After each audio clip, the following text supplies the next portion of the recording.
I've reviewed a lot of headphones on this channel, and in this video I'm going to show you my 3 favorite portable headphones as of mid-2015. These are the headphones that I use most often when I'm outside the house.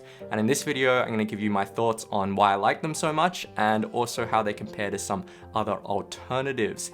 Now, this video should also give you some ideas of my preferences and priorities when it comes to reviewing headphones. So by the end of this video, you should have some idea of where I'm coming from as a reviewer. So let's get started.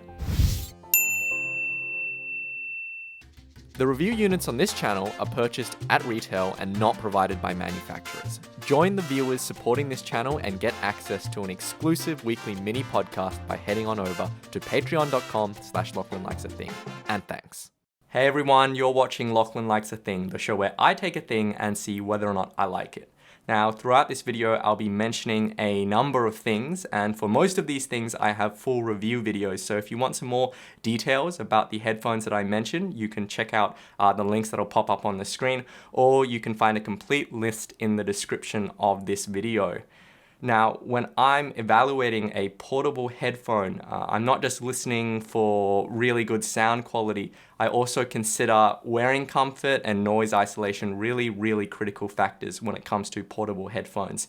So the 3 portable headphones that I'm going to recommend as my favorites are all products that I've personally purchased. I've owned them for several months, and I've listened to them for hours and hours on end. The first of my favorite portable headphones is the Audio-Technica M70X. Now, the M70X is an around-ear professional studio monitoring headphone. Now, if you've watched enough of my videos, you'll be maybe a bit surprised to hear that the M70X is one of my favorite portable headphones. Because I generally like warmer sounding headphones with more emphasis in the lower frequencies and perhaps more of a mellow kind of sound to them. The M70X is sort of the opposite of that. This is a leaner, drier sounding headphone. It's more kind of flat, more kind of neutral in terms of balance, and if anything, it places emphasis on the high frequencies. However, I really like the M70X, and it's because it's a really clean, kind of detailed, hyper-detailed listen. When you listen to the M70X, you get this sense of knife-edged clarity. The bass is just very punchy, very fast and controlled. Everything about this headphone gives you such a sense of detail, and it makes things like female vocals really sing with texture and energy. Now, this is not going to be a headphone for everyone. This is a headphone that sounds tremendously unforgiving with bad recordings. So if you have anything that's been mastered too hot or too aggressive, this headphone will sound splashy and harsh. And for a lot of people, for a lot of genres, this is actually going to sound too thin in the bass, considering how kind of warm portable headphones are in general these days. This is not a headphone that's going to sound much fun with hip-hop or electronic dance music. And honestly, it's a headphone that's aggressive enough in the highs that I would sort of warn you about turning up the volume too high on them, because they won't necessarily be great for your ears on the long term at higher volumes. All that said, if you listen to a lot of acoustic music or a lot of classical or instrumental or a lot of female vocalists, the M70X is something really special. Combined with the comfortable fit and the strong noise isolation of the M70X, and you have yourself a near perfect portable critical listening headphone. If you wanted a headphone that was a little bit more fun than the M70X while still preserving that sense of detail and clarity, I would actually look at the sister headphone, the Audio-Technica ATH MSR7. Now, the MSR7 is a headphone that's a bit more colored in the mid-bass. It's a bit richer in the lower regions than the M70X, and it maybe has a little bit more energy in the female vocals. So overall, it sounds more lively and exciting, and just overall more fun to listen to. The reason why this headphone doesn't make it into my favorites list, because I think it sounds just as good, if not better, than the M70X. The reason why it's not a favorite of mine is because I just don't find this headphone very comfortable, and I don't think noise isolation is all that great. Other than that, it's a really worthy contender. The second of my favorite portable headphones is the Beyerdynamic T51P, and this is a portable on-ear headphone that I reviewed quite recently on my channel. Now, the T51P is a headphone that has an incredibly lightweight and comfortable design, and it's good for hours and hours of wear, provided that you are okay with having something on top of your ears. Apart from the double-sided cable, I think it has a near perfect design for a portable headphone, and I just love the way this thing sounds. It's something that's a lot more mellow and a lot more laid back compared to a headphone like the M70X. So it's a headphone with a very thick mid-bass sort of emphasis. It makes guitars and male vocals in particular sound really rich and resonant.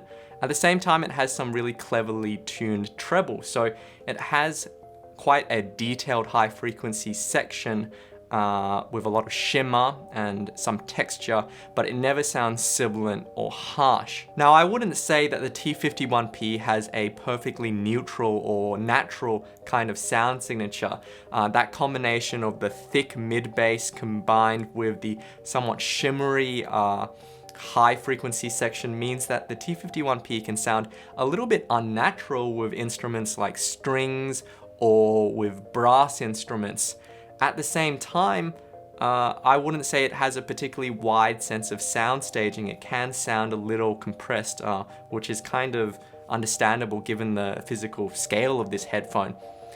At the same time, I think this is a headphone that's been really carefully tuned and really carefully balanced to sound kind of bassy without being too bassy, detailed without sounding harsh, and it has a signature that makes it really, really ideal for portable listening scenarios. I think it just sounds fun with all kinds of genres of music. And it's a really good all-rounder that I'm always happy to listen to. My previous favorite on-ear headphone was the Sennheiser Amperior, and I think the Amperior sounds more or less as good as the T51P. However, it has more mid-band energy, which means that it sounds a bit more natural with brass instruments, with strings, with female vocals. This headphone, however, is less comfortable than the T51P, and that extra mid energy might be a little bit too aggressive for some people. And most importantly, the Amperior is a discontinued headphone, meaning that it might be a little hard to find. But if you can find a good price on the Amperior, I can still very heartily recommend it. Another option that I'm quite happy to recommend if you want something that's like the T51P, but you want even more bass, is the Beats Solo 2. Now, I know a lot of people have a lot of negative opinions about Beats headphones, but this is a Beats product that I'm actually quite happy to recommend with very few reservations, provided that you are after a bassy headphone. The Beats Solo 2 is a headphone that's decently comfortable. It's got quite a bit of clamping force though, so if you wear thick glasses, I wouldn't necessarily recommend it. It is a headphone with a thick, chesty sound to it. It's got quite a lot of bass, but the bass is quite punchy. It has a lot of sense of scale, and it's really quite satisfying. And it also still has enough sort of mid-band energy that female vocals don't get completely buried, and the whole thing doesn't end up sounding muddy or congested. This is still not a headphone that's going to really excite people who are after a natural sound with a lot of detail, but it is the good kind of bassy, I would say. And if I listen to exclusively hip hop or EDM, I would be very, very happy with the Beats Solo 2. However, at the end of the day, I think the T51P is the best all-rounder out of these three headphones. It's also more comfortable than these three headphones. So this is a headphone that I think most people are going to enjoy, and I personally really, really like this headphone. Now, the choice for my third favorite portable headphone might be a little controversial. It's the Bose QC25, and I love this headphone. I don't love it because it sounds really good, and in fact, I don't think it sounds all that great for the price, but I love it because it does the portable part of being a portable headphone so well. Now, first of all, it's tremendously comfortable. This is a headphone that's lightweight. It has really deep ear cups that let your ears breathe. It's comfortable for long listening sessions, like an 8-hour plane flight to Hong Kong. Secondly, this headphone folds up into a nice little compact shape, and it comes with a really nice carrying case. So, you know, you can stow it into a little bag, say carry-on luggage or something like that, and it works really nicely that way. And thirdly, and most importantly, and the only reason why anyone would buy this headphone is because the active noise cancellation on this headphone is amazing. It is hands down phenomenal. Now, I can't emphasize enough how much the active noise cancellation really changes the experience of using a headphone like the QC25. Now, before I owned the QC25, I thought ANC was a sort of gimmick. It was just kind of like an electronic thing that you turn on that kind of ruins the purity of the music. But honestly, you would be surprised at how much of a difference it makes in terms of your enjoyment and your immersion in the music when all this kind of distracting background noise is cut away. And it's not just background noise from planes or trains, but even just environmental noise when you're out on the streets, like people talking, cars, or even when you're inside a building and there's air conditioning and everything like that.